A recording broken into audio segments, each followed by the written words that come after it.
ஒரு 50-100 வருஷத்துக்கு முன்னாடி நாம யாரும் தண்ணிய காசு கொடுத்து வாங்கல. இப்ப தண்ணி எப்படி கிடைச்சிருக்குன்னு கேக்குறீங்களா? பெரும்பாலும் இயற்கையா கிடைச்ச மழை நீரை ஆயிரக்கணக்கான ஏரி, ஊரணி, கோவில், குளம், வீட்டு கிணறுன்னு உருவாக்கி அதுல சேமிச்சு குடிநீரா பயன்படுத்தணும். ஆனா 1980க்கு அப்புறம் நம்ம வசதிக்காக ஏரி குளங்களை விட்டுட்டு போர்வெல் போட்டு அந்த தண்ணியை தான் குடிக்க ஆரம்பிச்சோம்.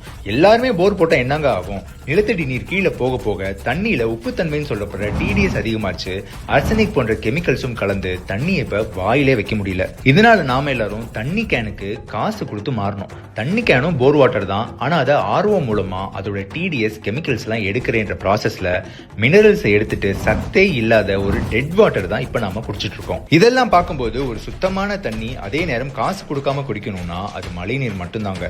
அதுக்கு நீங்க இப்ப ஏரி குளமோ கிணறு வெட்டவோ தேவையில்லைங்க. உங்க வீட்டு மாடியில ஒரு நாள் பெய்யுற மழை நீரை நீங்க சேமிச்சாலே ஒரு வருடம் முழுக்க நம்மளோட குடும்பத்தோட தேவைக்கு பயன்படுத்த. Download ShareChat.